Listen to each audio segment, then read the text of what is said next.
Just so you know, this show is about scary stuff.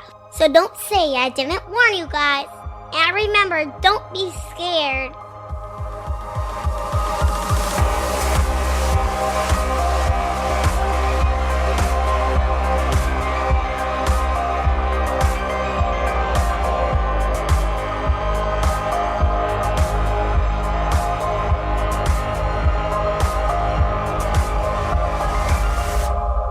Episode 143, Hit and Run, Ruthless, Thwarted, The Murder of Preston Lord, and the Gilbert Goons. War Baby here with another episode of Murderous Minors. Hit and Run. Last summer, residents of Las Vegas, Nevada were rocked by a day that began with a string of car thefts and hit-and-run incidents perpetrated by two teens, who ultimately targeted, ran down, and murdered Andreas Probst. The retired police chief out of Bell, California, was simply cycling on the side of a road when he was struck and killed by 17-year-old Jesus Ayala, the driver of the stolen Hyundai, and 15-year-old Jzamir Keyes, the passenger who shot cell phone video of the attack. It was just after 6 a.m. on August 14, 2023, the day on which the killer friends are thought to have stolen a total of 4 cars and striking another cyclist, a 72-year-old man who was riding northbound on Fort Apache near Washburn Roads. 911 emergency, Gallardi Solomon 7879. Do you need police, fire, or medical? Police, I suppose. Okay, what's the address of the emergency? I'm on Fort Apache. This car just ran me over on my bicycle. Okay, Fort Apache, what's your cross street? I'm not sure. And where is the suspect vehicle? It took off. He got behind me. I was watching in my rearview mirror on my bicycle. Okay. And I'm going, oh shit. And I got as far to the right, up against the curb as I could. Okay. Just blowing on his horn. Just kept on blowing. You didn't know who this person is, do you? Oh, no. No, not even. It was done on... How old are you? I'm 72. 72? Okay. Yeah. And where is your bicycle now? Are you in the northbound lanes or southbound lanes? I'm in the northbound lane. I have blinking lights on, everything. He did it on purpose. He smashed. Okay, what's your injuries? My knee hurts. I was just hoping maybe the police could make a connection, because he could have killed me. The back wheel is just totally folded up, and I was lucky I got knocked off to the side when he hit. Yeah, no, you're right. The stolen black Elantra was then reported after sideswiping a white Toyota Corolla near Azure Drive in Tenaya Way, whose injured driver called 911 next. Then, at 6:03 a.m., a woman called 911 to report that, quote, a guy on a bike just got hit outside my apartment at Tenaya and Centennial, and that she thought he could be dead. She added that he was bleeding, wasn't moving, and was surrounded by a group of strangers who weren't intervening. About 2 minutes later, Probst's Apple Watch also called for help, repeating this chilling message to dispatchers and providing them with its owner's location. Although bystanders could be heard near the victim, the dispatcher was unable to make contact with any of them through the watch. Someone can be heard saying that he's breathing and not to move him. 911 emergency, Thomas. The owner of this Apple Watch has taken a hard fall and is not responding to their watch. The emergency location is latitude 36.2782, longitude minus 115.2515 with an estimated search radius of 5 meters. This message will repeat in 5 seconds. We need police and medical. The owner of this Apple Watch has taken a hard fall and is not responding to their watch. The emergency location is latitude 36.2782, longitude minus 115.2515 with an estimated search radius of 5 meters.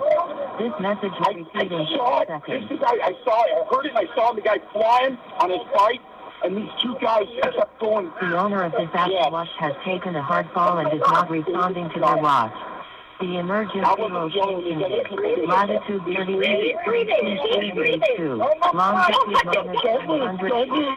-100.515 with an estimated search radius of 5 meters. Members are repeated in 5 seconds. Send emergency now. Hello? He is breathing.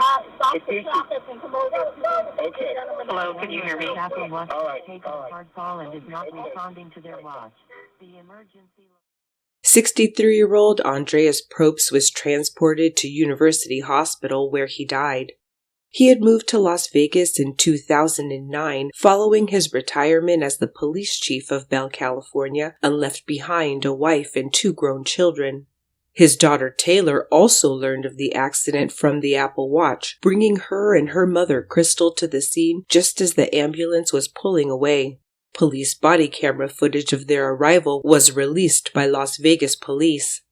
Less than 10 minutes later, the 911 calls coming into emergency services switched to being about the stolen Elantra instead, which was now near Craig Road and Jones Boulevard, reportedly, quote, only driving on 3 wheels. At 6:17 a.m., a caller reported a car abandoned with the engine running. He told the dispatcher that, quote, the windshield looks like they hit someone. That was the stolen 2016 Hyundai Elantra that had struck and killed Andreas Probst. The pair was ultimately determined to have stolen 4 cars and perpetrated 3 hit-and-run accidents. According to police, Ayala was apprehended shortly after that crash, being found with the Elantra near Rancho Drive and Craig Road. According to his arrest affidavit for obstruction, he slipped up when he told the officer that, quote, it's just a fucking hit and run. Slap on the wrist. You think this juvenile shit is gonna do some shit? I'll be out in 30 days, I'll bet you. They considered it an admission of guilt to the Probst murder, a crime he was not yet linked to. 16-year-old Jzamir Keyes, the passenger, was linked to the murder through a cell phone video he filmed of the incident that he posted on the internet just hours later. The incriminating video depicted him encouraging Ayala to hit Probst, who was cycling just ahead of them in a designated bike lane. You then see and hear Keyes and Ayala laughing after Probst collided with the hood, then the passenger side of the windshield, shattering the glass. The impact sent Probst flying 96 feet through the air before he landed hard on the concrete. A classmate saw Keyes' video and reported it to his high school resource officer on August 29, 2023.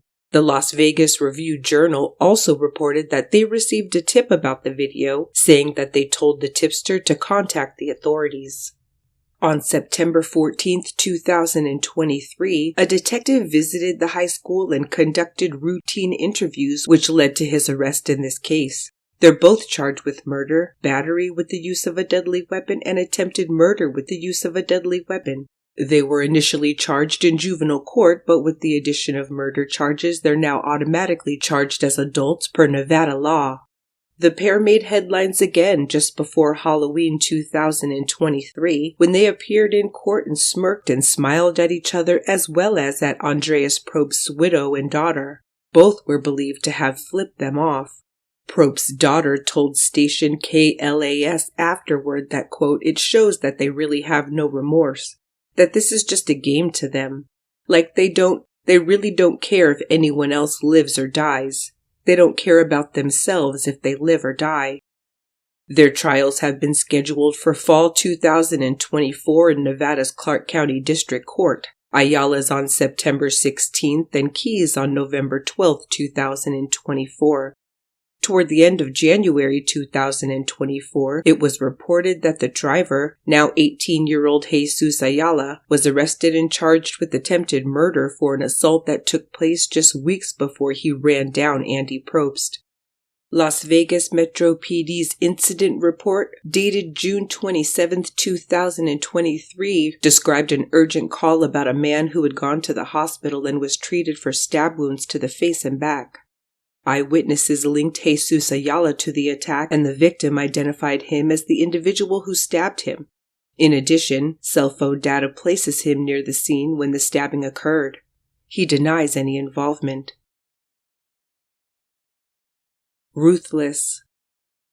Just after 6:30 p.m. on January 27, 2024, the Denver, Colorado police responded to the shooting death of 60-year-old grandfather Richard Sanchez, who was shot 7 times while aboard a public bus by a 13-year-old boy. The bus was at the stop at South Federal Boulevard and West Mississippi Avenue in Denver, about 3 miles from the Denver Broncos Mile High Stadium. At 6:41 p.m., 3 juveniles boarded, stepping or jumping over Sanchez's outstretched leg, which was extended into the aisle. According to the arrest affidavit, Sanchez went to the back of the bus and, quote, words were exchanged with the juvenile before the unidentified 13-year-old pulled a handgun out of his sweatshirt and opened fire on the man. He collapsed and the teen stepped over him as they exited the bus.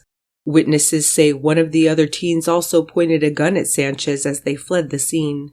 The alleged shooter was identified by police through prior interactions with him, and school administrators helped in determining his identity as well. Although prosecutors have yet to determine if his case will be moved to adult court, he has been slapped with 14 charges, 9 of which are felonies, including 6 counts of variations of first-degree murder, endangering public transport, threatening the crew, at-risk assault with extreme indifference, first-degree assault with extreme indifference, firearm or explosive on public transport, disorderly conduct, discharge of a firearm, weapon prohibited use, reckless with gun, handgun possession by a juvenile, and violent juvenile offender with the use of a weapon. The teen is in custody at a juvenile offenders facility and will be back in court on March 8, 2024. Thwarted. The community of Ontario, California, located 46 miles east and north of Los Angeles, is in shock after news that a potential school shooting in their city had been stopped before it even began. The saga began on Thursday, February 8, 2024, when the principal of Ontario Christian High School contacted local authorities, saying he had recently learned that a senior at the high school was obsessed with the Columbine massacre and had guns in his home. An unidentified classmate of 18-year-old Sebastian Villasenor of Eastvale, California, had brought his concerns to the school's administration and has since been hailed a hero for thwarting a potential tragedy. Ontario Police Chief Michael Lauren said that, quote, to be clear, the student who came forward, who saw something and said something, is a hero. That student saved lives, spared families from losing their children, and a community from being devastated from a senseless act of violence. Regarding Villasenor, Lauren said, quote, what we discovered through the course of our investigation revealed that Villasenor had every intention of carrying out a school shooting at the Ontario Christian High School. During our investigation, we learned Villasenor was obsessed with school shootings and police response times. He researched tactical supplies and was in the process of choosing a specific date to carry out the school shooting. Police believe he would have likely settled on a date near the anniversary of Columbine and say that he, quote, developed his ideologies online. They allege that he had shown a dislike for minorities and for members of the LGBTQ community and shown support for Hitler's ideologies online. According to the supervising district attorney, quote, the victims are all minors. They would be put in great danger. The danger would exist outside of school to several groups. The teen is alleged to have, quote, used internet platforms to conduct his research, with a police spokesperson calling the teen, quote, self-driven and conducting his own research based on his thoughts, personal choices, and proclivities. There is no indication he was radicalized by anyone. Selfies of the high school senior dressed in all black and holding weapons have also been released by police. Villasenor was arrested on February 10, 2024, and at that time police confiscated 1 shotgun, 1 handgun, 2 revolvers, 7 rifles, and over 1,000 rounds of ammunition from his family home. But all of the firearms were legally owned by Villasenor's father, and at this time he's not accused of committing any crime. When interviewed, the teen told investigators that there were roughly 5 students he planned to target, 4 girls and 1 boy, with whom he had previous, quote, social interactions. Investigators could see that he had researched the distance between the Archibald Avenue substation of the Ontario Police Department to his high school, which is roughly 5 miles, and reports indicate that he was heavily interested in how long it would take the police department to respond to the high school once he began his attack. On Valentine's Day 2024, he was formally charged with 5 counts of attempted murder and 1 count of attempting to make criminal threats. He's being held without bail, and a plea of not guilty was entered for him by his public defender. At his arraignment the following day, February 15, 2024, the prosecutor for San Bernardino County said that, quote, the defendant in this case poses a great danger to the community. The crimes alleged in the complaint involve great sophistication and planning of a mass shooting at a school. He is currently being held at the West Valley Detention Center in Rancho Cucamonga, California. The murder of Preston Lord and the Gilbert Goons. Now let's talk about the hot topic around my community, the homicide of 16-year-old Preston Lord. Members of the community and the Arizona Republic newspaper have been vocal with their thoughts that Preston's beating death was perpetrated by the Gilbert Goons. Based in Gilbert, Arizona, a conservative suburb just outside the capital city of Phoenix, the Gilbert Goons are basically a group of affiliated, quote, mostly rich, entitled white kids who want to be gangsters. These are teens and young adults who many believe have been wreaking havoc, beating, threatening, and intimidating victims around the area for the past 2 years.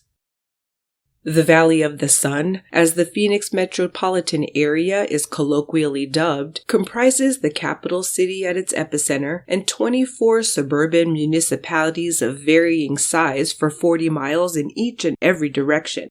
The major players here are the town of Gilbert, located 35 minutes south and east of Phoenix, and Queen Creek, which is another 15 miles to the southeast of Gilbert. Chandler, Arizona is mentioned briefly as well, which can be found about halfway between Gilbert and Queen Creek, but is to the west.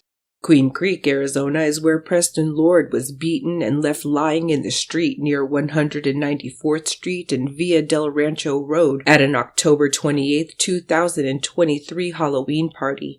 It was a brief attack carried out by multiple individuals whose blows and head stomps ultimately proved fatal, with Preston dying from his injuries 2 days later.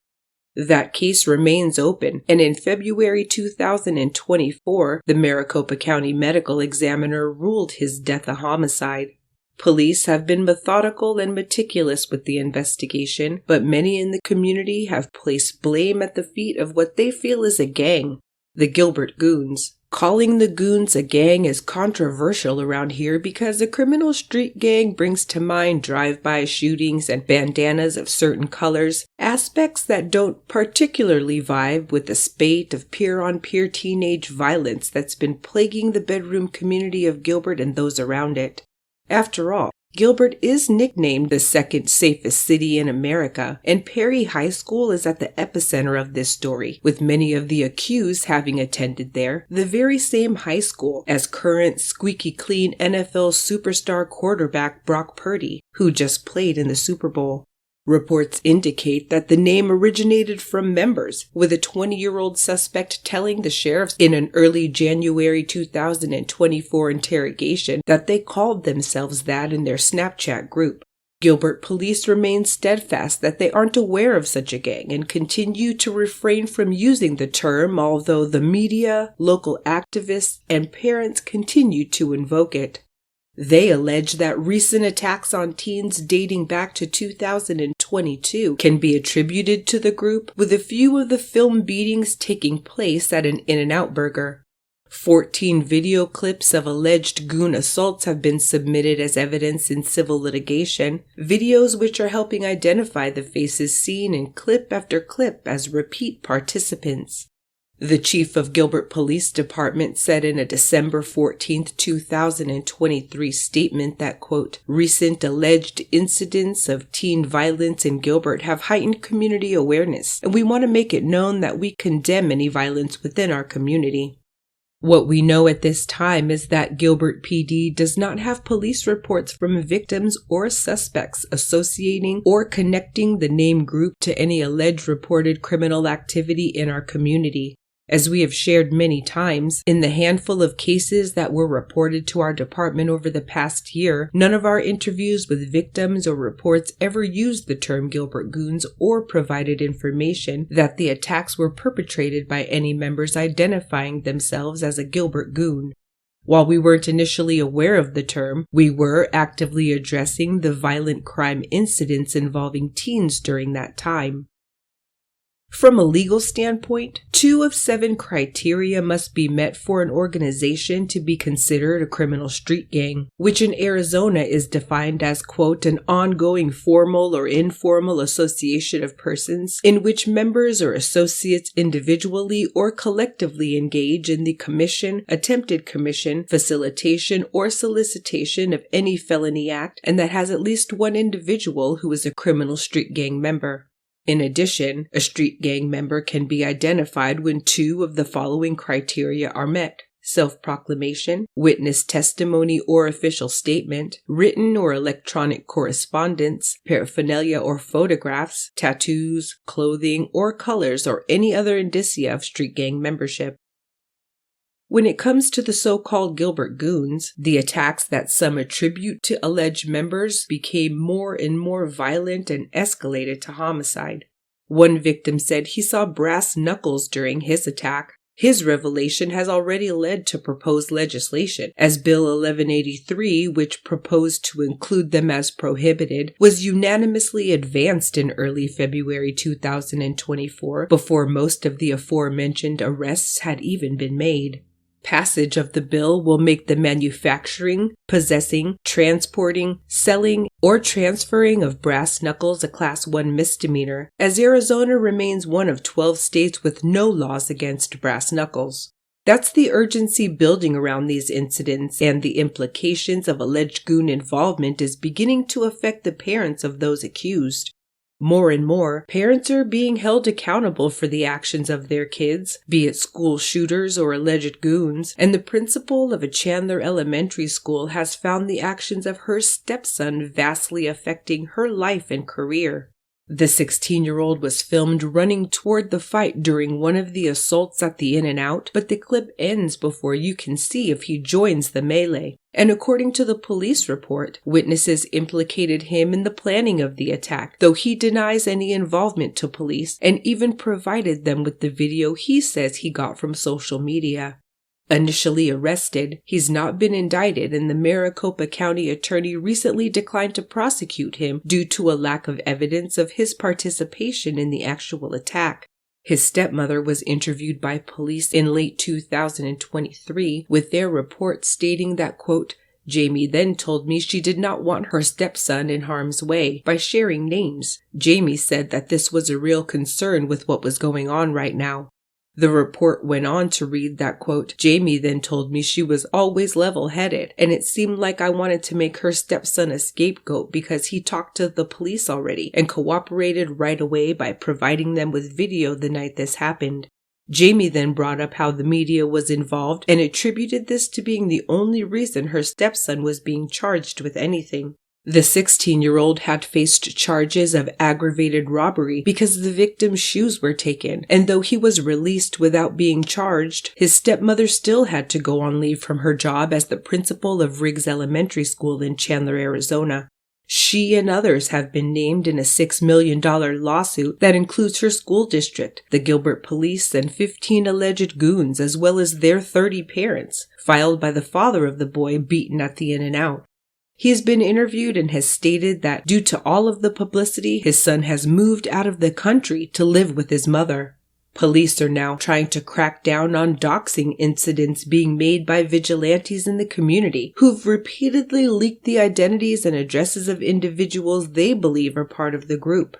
2 arrests have been made, and the Gilbert chief of police said that, quote, we want justice for each and every victim in Gilbert. Collaboration between 4 local police departments and 2 sheriff's departments have led to the arrests of 42 individuals related to group teen violence incidents this year, they say, with the latest being the February 20th, 2024 arrest of a 17-year-old on 1 count of aggravated robbery, 1 count of assault, and 1 count of disorderly conduct, the first girl to be arrested. But none of these arrests are related to the Halloween 2023 beating death of Preston Lord, so we'll keep watching to see who authorities ultimately charge for his homicide. There is no statute of limitations on murder in the Grand Canyon State, and with the amount of witnesses and videos and photos, authorities have a good start. The district attorney's office continues to review the 1,800-page police report, 600 videos, and 2,000 pieces of other evidence related to the homicide investigation, and will determine if the 7 suspects, 5 juveniles, and 2 adults submitted to them for review will be charged. Queen Creek's chief of police said in late 2023 that, quote, "I want to thank those parents and children that have come forward to provide information or details related to this case. However, some parents have actively refused to let their children participate in the investigation. We need people to come forward and stand up for Preston." On February 7, 2024, Preston Lord's mother and father released a statement that read, quote, "After an initial meeting, the Maricopa County Attorney continues to provide us with updates on her office's review of the case involving the death of our son, Preston Lord. The loss of our son is impossible to bear, and we understand that there's work to be done to achieve justice for Preston. We are exercising patience to ensure the best possible outcome and ask members of the community and the media to do the same. We are grateful for the outpouring of support and appreciate the upstanding individuals who have provided information to law enforcement." Before I was even able to post this episode, there were updates in the Preston Lord case. On March 6, 2024, authorities announced the indictments and arrests of several individuals for the homicide, and by the following day, a total of 7 had been arrested in connection with the teen's beating death. 4 adults, 18-year-old William Hines, 20-year-old Dominic Turner, 19-year-old Taylor Sherman, and 18-year-old Treston Billy, and 3 juveniles, Talon Renner, Jacob Meisner, and Talon Vigil, all 17 years old, were in custody by March 7th. The 3 of them are charged as adults, as Arizona law requires that minors who've been convicted of felonies and minors with a violent felony charge be prosecuted in adult court. Talon Renner's 18-year-old brother Kyler was not arrested for Preston Lord's murder. However, he was arrested in January 2024 for participating in 2 separate filmed Goons attacks that occurred in late 2022. All of them have at least a juvenile criminal record, and Hines and Meisner were already in custody for multiple alleged Goons-related assaults, officially making that connection that the community and the Arizona Republic have previously alleged. They're all charged with first-degree murder, second-degree murder, and kidnapping, while Turner, Billy, and Meisner were also charged with aggravated robbery. The first-degree murder charges stem from the fact that the homicide occurred during the commission of an underlying felony. In this case, it could be the theft of the $10 necklace, robbery, or even the alleged kidnapping. Kidnapping is defined in Arizona fairly specifically, and the part that pertains to this case could be, quote, knowingly restraining another person. A second-degree murder conviction could come along with or instead of a first-degree conviction and doesn't need to have been premeditated or perpetrated in conjunction with any other felony to convict. In order to secure a second-degree murder conviction, the prosecution must prove one of these things beyond reasonable doubt: that the defendant purposely caused another person's death, that the defendant knew that their conduct would cause death or serious injury, or that the person recklessly engaged in conduct that created a risk of death and thereby caused it. This was a traveling attack that occurred as they moved through the crowd of teens out in the street, prosecutors now publicly contend, and was triggered by a $10 gold chain being stolen off the neck of Preston Lord's friend. When that group tried to get it back, there was a violent clash that ended with Preston Lord mortally wounded. More arrests are likely forthcoming, with Queen Creek Police Chief Randy Bice saying that, quote, "We are still working actively to make arrests. We're going to be relentless about this. We're not going to stop until we have everybody in custody." All 7 suspects have pleaded not guilty and are each being held on $1 million bond. Preston Lord's parents said following the initial arrest that they, quote, "extend heartfelt gratitude to the community members who stepped up to provide information to secure these arrests. But for law enforcement's collective efforts and community members' invaluable cooperation, these arrests would not have happened. Each arrest represents a step toward accountability and justice for our son, Preston." That's all for now, so until next time, don't be scared.